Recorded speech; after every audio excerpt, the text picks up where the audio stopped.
पूछ बुझाई खोई श्रम धरि लघु रूप बहोरे।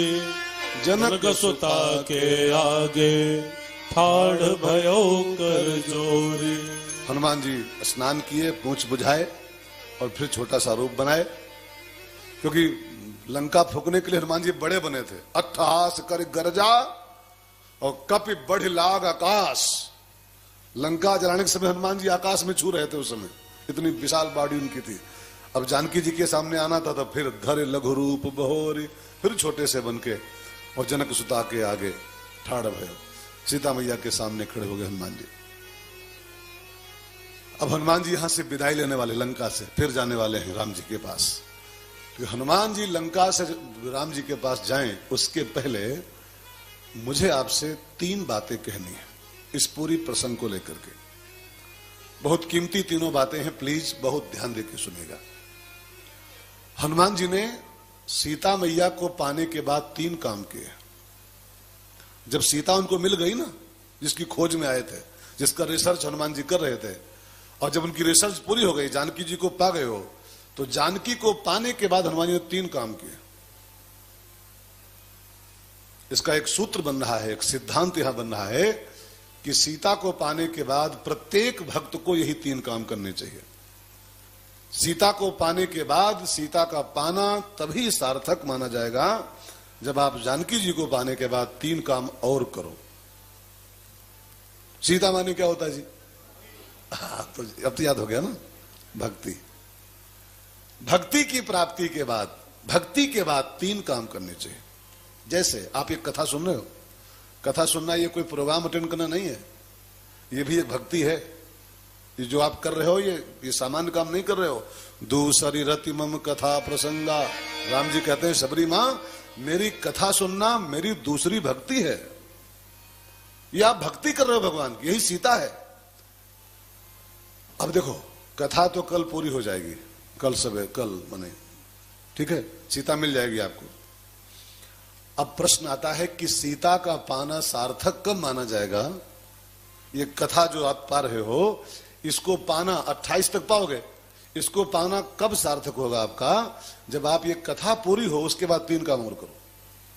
28 कथा पूरी कर दो, उसके बाद 3 काम और करो इसके बाद में, तब तो ये यहां बैठना 8 दिन आपका सार्थक, और नहीं तो ये सब व्यर्थ हो जाएगा, सब बेकार हो जाएगा। इतनी गर्मी में आप भागते भागते आए हो, तो हालांकि यहां तो एसी में बैठे हो, लेकिन बाहर तो गर्मी है ही है। इतनी गर्मी में आप आते हो खड़ामा खड़ामा, कोई पैदल आता है, कोई रिक्शे से आता है, कोई गाड़ी से आता है। अब इतनी तपस्या किए हो तो ये सब आपका व्यर्थ न हो जाए, इसके लिए आपको कथा सुनने के बाद, कथा ही नहीं कोई भक्ति करने के बाद, 9 भक्तियां हैं, यही सब सीता हैं, और 9 में से कोई एक भक्ति करो, उसके बाद 3 काम करो। हनुमान जी 3 काम कौन कौन से किए हैं, एक एक बात को ध्यान देके सुनो। पहला काम, रावण की बगिया उजाड़ दियो रे, पहला काम। गाएंगे नहीं, गा चुके हैं कल, बासी का गाए हैं, ताजा गाएंगे कुछ। तो पहला काम, रावण की बगिया उजाड़ना पड़ता है भक्ति के बाद। दूसरा काम, कछु मारे से कछु मर्दे से कछु मिलेश धर धूर, राक्षसों का वध किया है हनुमान जी ने। और तीसरा काम, लंका जलाया है, लंका सब जारी। तो रावण की बगिया को उजाड़ो, असुरों को मारो और लंका जलाओ, तब तो सीता को पाना सार्थक, और नहीं तो निरर्थक हो गया सब आपका। अब ये तीनों बातें वास्तव में आध्यात्मिक बातें हैं, इसके पीछे कुछ विज्ञान छिपा हुआ है। भक्ति के बाद ये 3 काम करो तो भक्ति सफल होती। 1, रावण की बगिया उजाड़ लो। रावण की बगिया का अर्थ क्या होता है? मोह की वाटिका। ये जो हम लोग अज्ञानवश माने बैठे हैं, ई हमरा बा, कल इतना हमरा है, ये मकान हमरा है, ये हमरा है। शास्त्र कहता है वसुधैव कुटुंबकम, ये पूरी पृथ्वी तुम्हारी है, पूरा संसार तुम्हारा है, फिर ये बाउंड्री खींचे के बैठे हो। जब सब कुछ आपका है, आप उसके बेटे हो, जो जगत का मालिक है उसके बेटे हो। और बाप का जो होता है किसका होता है? बाप का जो कुछ है वो सब बेटे का होता है। आप किसके बेटे हो जी? प्रभु के बेटे हो और प्रभु का पूरा जगत है तो आपका पूरा जगत है जी। हम पूरे जगत के वारिस हैं, पूरे जगत के मालिक होने के बाद बाउंड्री खींचे बैठे हैं, ई हमरा है, इतना हमरा है, ई हमरा है। यही मोह की वाटिका है, यही मोह की बगिया है। सीता की प्राप्ति के बाद, भक्ति के बाद इस मोह की बाउंड्री को तोड़ दो, सारी सीमाएं तोड़ डालो। कुछ मेरा नहीं है और सब कुछ मेरा है, सब कुछ मेरा है। ये जो बाउंड्री वाल बनाए बैठे हम लोग, बस ये मोह। अब भक्ति करने के बाद, इतनी बढ़िया कथा सुनने के बाद भी अगर खाली मेरा मेरा ही करते रह गए तो फिर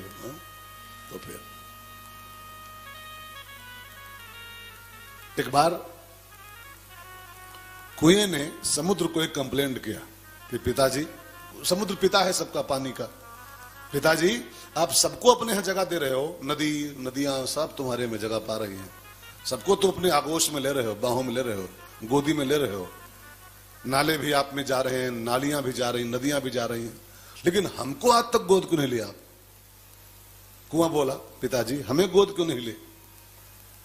तो समुद्र ने उत्तर दिया कि बेटा गलती मेरी नहीं है, मैं तो बाहें पसारे खड़ा हूं, आजा, लेकिन तू है कि तू बाउंड्री बनाए बैठा है, और जो बाउंड्री बनाए बैठा होता है ना, वो कभी अपने परम पिता गोदी में नहीं पहुंच पाता है।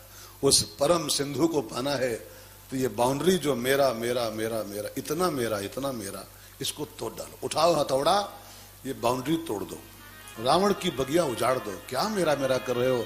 सब तो आपका है, ये सब आपका ही तो है। तो रावण की बगिया उजड़नी चाहिए, एक। नंबर 2, राक्षसों का मर्डर होना चाहिए। राक्षस माने होता है हमारे आपके जीवन के दुर्गुण। राक्षस माने खाली वो कुंभकर्ण और वो नहीं, अक्षय कुमार नहीं, आपके हमारे जीवन के जो विकार हैं, जो दुर्गुण हैं, ये राक्षस है। अब भक्ति के बाद भी दुर्गुण बचे रहेगा। भक्ति किया, सीता को पालिए और उसके बाद भी राक्षस जिंदा रह गए तो फिर सब बेकार हो गया। अब पूजा भी करो और सुरती छोड़ न पाओ। कई लोग हैं 25 साल से माला कर रहे हैं, 25 वर्षों से मंदिर आ रहे हैं, लेकिन एक सुरती नहीं छोड़ पा रहे हैं, एक राक्षस को नहीं मार पा रहे। कई लोग हैं कितने कितने वर्षों से माला कर रहे हैं, लेकिन माला ज्यों पूरा होता है त्यों बीड़ी बीड़ी पी, उधर माला धरे किधर बीड़ी जलाए।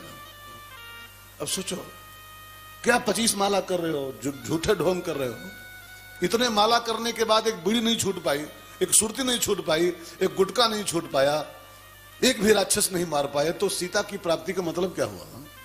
सीता की प्राप्ति के बाद कछु मारेस, कछु मर्देस, कछु मिलेस धर धूर।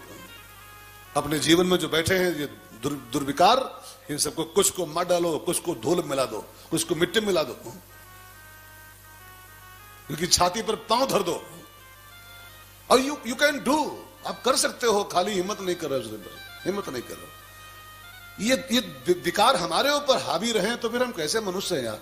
इन विकारों की छाती पर पांव धर दो अपना, कि मैंने राम कथा सुनी है और इस बार हनुमान कथा सुनी है, अब ये सब बंद, आज से सब बंद। इतना कर सकते हो, तब ये सब सुनना सार्थक होगा।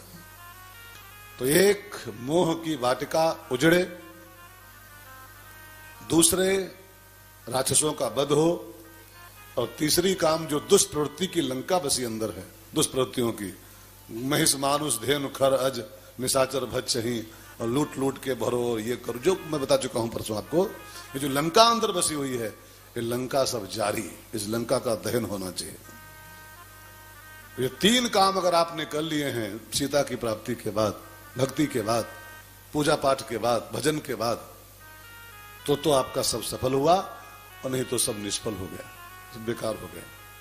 तो कोशिश करो, आप भी करो, हम भी करें, कि इतनी सुंदर हनुमंत कथा सुनने के बाद कुछ तो हमारे जीवन में बदलाव आए, कुछ तो परिवर्तन आए। जैसे हम कथा के पहले थे वैसे 28 के बाद रह जाए। 21 से 28 जो ये सुने हो ना, तो जैसे 21 के पहले थे वैसे 28 के बाद रह गए तो ये सब बेकार हो गए। 21 के पहले हम जैसे थे, 28 के बाद हम वैसे नहीं रहेंगे। हम कुछ बदलेंगे, अपने को कुछ परिवर्तन लाएंगे अपने जीवन में। तो इसी उम्मीद के साथ हनुमान जी महाराज लंका फूकने के बाद समुद्र में कूद गए, और पूंछ बुझाई खोई श्रम, धरि लघु रूप बहोरी, जनक सुता के आगे ठाड़ भयो कर जोरी। हनुमान जी समुद्र में से बाहर आए, छोटा सा रूप बनाया, जानकी मैया के सामने हाथ जोड़ के खड़े हैं। अब उनको जाना है राम जी के पास वापिस, लेकिन हनुमान जी जानकी मैया से जाने की बात नहीं बोले कि हमको अब जाना है। उनको चिंता थी, जो जाना बोलूंगा कि मैं जाना चाहता हूं मैया, और ये माँ तो ही है, कौन माँ चाहे कि मेरा बेटा जावे।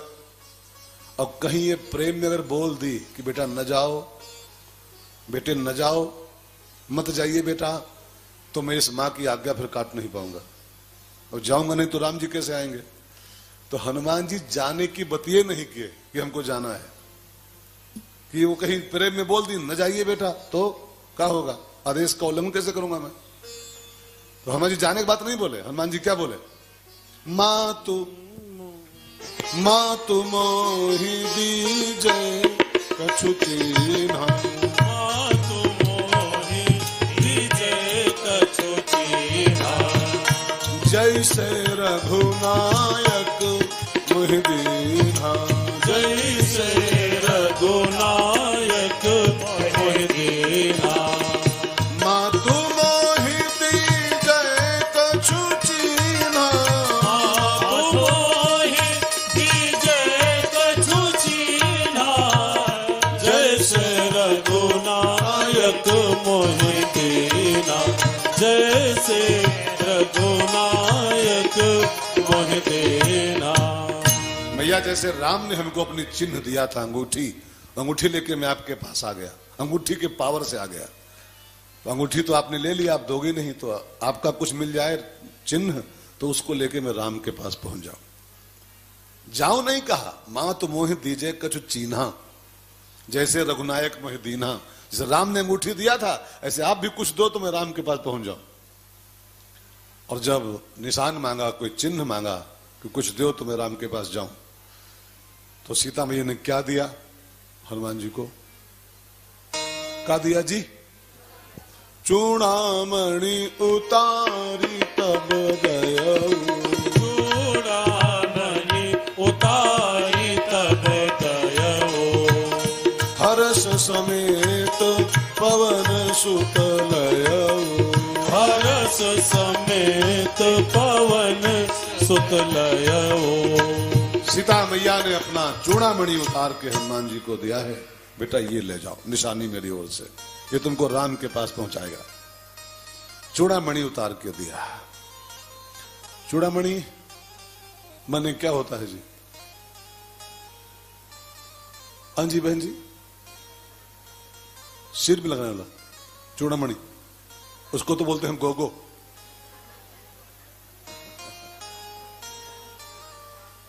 सिर में लगाते हैं गोगो बोलते हैं उसको। चूड़ामणि मीन्स क्या होता है नहीं पता, अजी कंगन नो, बालों तो लगता है गोगो।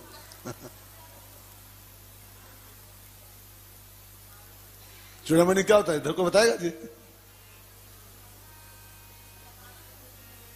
चूड़ामणि मैं बताऊंगा आपको, सुंदर कांड के पहले पन्ने पर लिखा हुआ है चूड़ामणि माने क्या होता है, फर्स्ट पेज पे लिखा हुआ। कभी सुंदरकांड का पाठ किए हो, उसके पहले पेज लिखा हुआ, रघुबरम भूपाल चूड़ामणिम, रघुबरम माने राम जी हैं चूड़ामणि। तो चूड़ामणि माने अब वो गहना होना तो खाली बातें हो जाएंगी, रघुबरम चूड़ामणिम, राम जी ही चूड़ामणि है। चूड़ामणि माने राम होता है, और सीता माने भक्ति होता है, और भक्ति जब खुश होती है तो भक्त को सीधे राम को ले जा। भक्ति का जो दान है वो राम है। भक्ति जब प्रसन्न होती तो साधक को सीधे राम को दे दे, ले राम को लेके जा। और ध्यान देना मित्रों, एक संत बोल रहे थे कि हनुमान जी ने शिक्षा सूरज से पाई है, सूर्य भगवान से, दीक्षा राम जी से पाई है, लेकिन भिक्षा सीता मैया से पाई है। शिक्षा सूर्य से, दीक्षा राम से, और भिक्षा जानकी मैया से। और भिक्षा में पाया क्या जानते हैं, ये कुछ आटा चावल नहीं, सीधे चूड़ामणि ले ले। उतारे तब दयऊ। भक्ति जब देती है तब सीधे भगवान को ही देती। भक्ति का फल है भगवान की प्राप्ति। जो सीता की प्राप्ति करता है, जो भक्ति करता है, उसको भगवान की प्राप्ति हो जाती। तो चूड़ामणि का अर्थ वो सब बातें हैं, केवल कि वो यहाँ का कि यहाँ का कि यहाँ का, वो सब बातें हैं। रघुवरम चूड़ामणिम, साफ साफ लिखा हुआ है, रघुवरम भोपाल चूड़ामणिम। और चूड़ामणि उतारे तब दयऊ। और जब राम ही मिल गए भिक्षा में उनको, तो हर्ष समेत पवन सुत लयो लामा ला। मेरी झोली भर दिया तूने, मेरी झोली छोटी पड़ गई रे।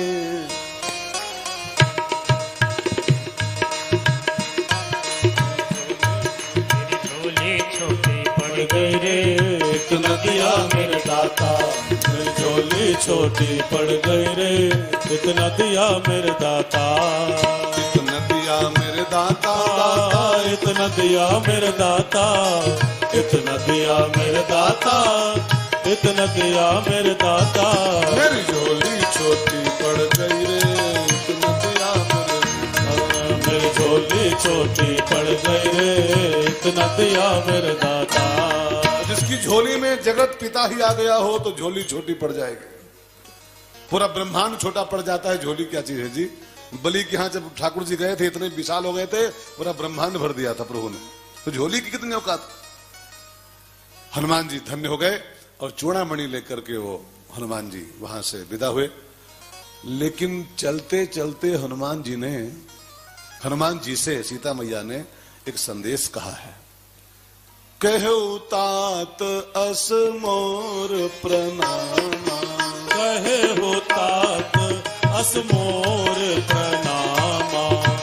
चौपाई में एक शब्द छिपा हुआ है, कहु तात अस। अस माने क्या होता है जी? यूं, ऐसे ऐसे। मैंने जानकी मैया ने, मुझे लगता है प्रैक्टिकली बताया होगा करके कि कहु तात अस अस। घुटने बैठी होंगी सीता मैया, घुटने बैठ गई होंगी, फिर हाथ जोड़े होंगे, फिर हाँ माथा धरते रखा होगा और करके बताया होगा कि बेटा ऐसे राम जी को प्रणाम करना मेरी ओर से। ये तुम्हारी जानकी माँ ने ऐसे प्रणाम किया है आपको, तो पूरा करके दिखाया होगा। जिसे मास्टर्स दिखाते हैं, बेटा ऐसे करो, इसको ऐसे करो। इस चौपाई में वही सब छिपा। कहु तात अस, जैसे मैं करके दिखा रही हूं, राम के पास जाना, ऐसे मेरा प्रणाम कहिए। कहु तात अस मोर प्रणामा, कहु तात अस मोर प्रणामा। सब प्रकार प्रभु पूरन कामा, सब प्रकार प्रभु पूरन कामा। दीन दयाल बिरधु संभारी, दीन दयाल बिरधु संभारी। हरहु नाथ मम संकट भारी, हरहु नाथ मम संकट भारी। बेटा हमारे प्रभु से कहना है, दीनदयाल हमारा बहुत कष्ट है, इसको जल्दी काटो, जानकी जी को जल्दी यहां से ले जाओ।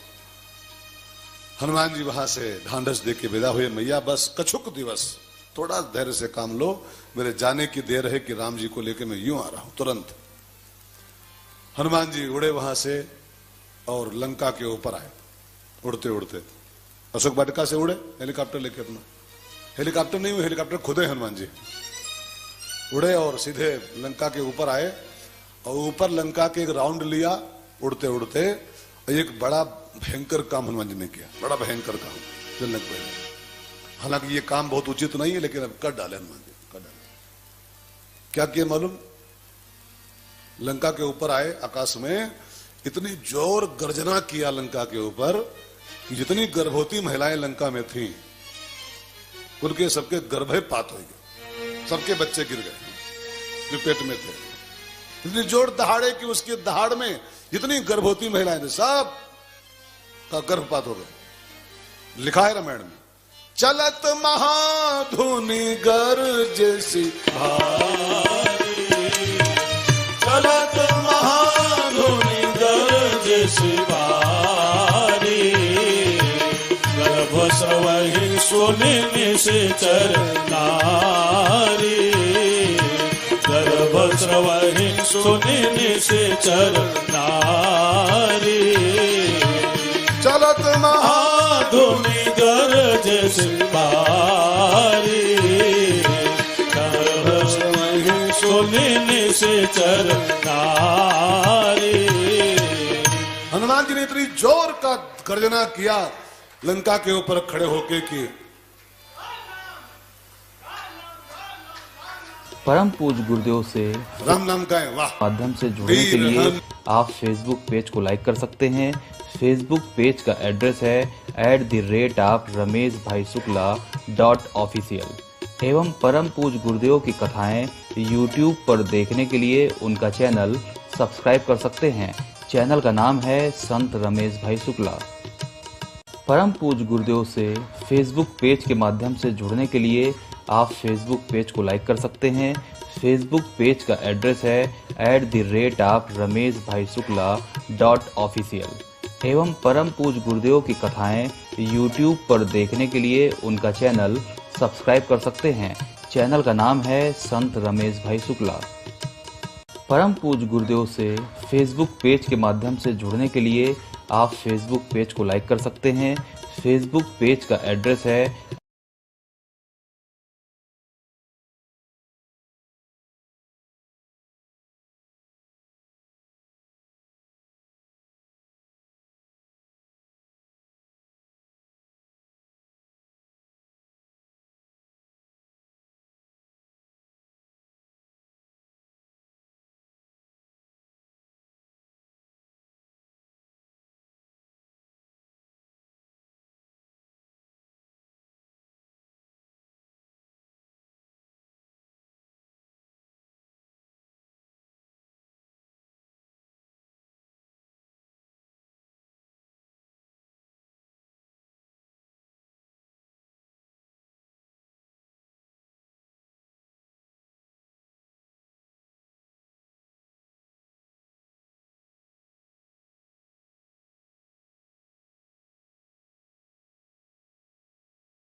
जी बड़ी प्यारी बात बोले कि बेटा, शास्त्रों में लिखा है उसी संतान का पैदा होना सार्थक होता है जो राम का भक्त हो। उसी नारी का मां बनना सफल होता है जिस नारी का बेटा भगवान की भक्ति करे। रामायण में लिखा हुआ है, पुत्रवती जुवती जग सोई, रघुपति भगत जासु सुत होई, न तरु बांझ भली बादि बियानी, राम विमुख सुत ते हित हानि। रामायण में लिखा है जो मां अपने गर्भ से राम का भक्त बेटा न पैदा करे, न कर पाए, उस औरत को संसार में मां नहीं बनना चाहिए, उसको बांझ रहना चाहिए। वो बांझ रहे सो बेस्ट। तो हनुमान जी को लगा कि जिसके गर्भ से राम का भक्त न पैदा हो उस औरत का बच्चा पैदा करना व्यर्थ है। ये सब जो गर्भवती महिलाएं लंका की हैं, इनके यहाँ भक्त तो पैदा नहीं होने वाला है, राक्षसों के बेटे हैं सब, ये राक्षस ही पैदा करेंगे ये सब। तो ये राक्षस पैदा करके संसार में डाल दें, उससे बढ़िया इनके बच्चे सब गिर जाएं, इनका गर्भ नष्ट हो जाए, ये सब बांझ हो जाएं, सो बेस्ट है। सो हनुमान जी ने राम के भक्तों को पैदा होने के पहले ही, राम के जो भक्त नहीं है उनको पैदा होने के पहले ही समाप्त कर दिया। एक तो अर्थ यह है सामान्य अर्थ, लेकिन इस प्रसंग का एक बहुत वैज्ञानिक अर्थ भी है, बहुत ध्यान देकर सुनिएगा। राक्षस माने होता है दुर्गुण, ध्यान देकर सुनना भाई बहनों। और हनुमान माने होता है साधक, साधक माने भक्त, ठीक है, जो साधना में लगा हुआ है। अब इस कथा का इतना बढ़िया अर्थ निकाला गया है कि हनुमान जी ने उन बच्चों का गर्भ क्यों पात करा दिया जो पेट में थे राक्षसियों के, इसके पीछे एक बड़ा वैज्ञानिक अर्थ हनुमान जी जो किए हैं घटना है, संतों ने बताया। पूरा ध्यान देकर सुनेगा। इस कथा का मैसेज जानते हो क्या है? कि साधक को इतना सावधान होना चाहिए। प्लीज एक शब्द पर ध्यान दो। हनुमान की कथा सिखाती है कि साधक को इतना सावधान होना चाहिए कि जो प्रेजेंट दुर्गुण है न, जो धरती पर विद्यमान है आपके जीवन में, जो प्रेजेंट में है, उनको तो कछु मारे से कछु मर दे, उनको तो मारो ही मारो, लेकिन जो फ्यूचर में आने वाले दुर्गुण आपके जीवन में है, इतनी बारीक निगाह आपकी होनी चाहिए कि हमारे जीवन में आज नहीं तो कल ये बुराई आने वाली है, तो उस बुराई को आने से पहले, दुर्गुण माने राक्षस होता है, और उनकी पैदाइश के पहले वो आपके जीवन में आ जाएं, उसके पहले ही जो अपनी सूक्ष्म दृष्टि से उनको खत्म कर दे पहले ही, इसका नाम साधक होता। प्रेजेंट के दुर्गुण तो नष्ट ही करो वर्तमान के, लेकिन जो फ्यूचर में आपको आभास हो कि ये दुर्गुण आने वाला मेरे में है, उसको जन्म लेने के पहले ही खत्म कर दो। ये साधक की साधना के सफलता का राज है। सफलता पाने का ये सूत्र है कि भविष्य वाले दुर्गुण भी जो आज नहीं तो कल आने वाले हैं, उनको समय के पहले ही खत्म कर दो। ठीक है।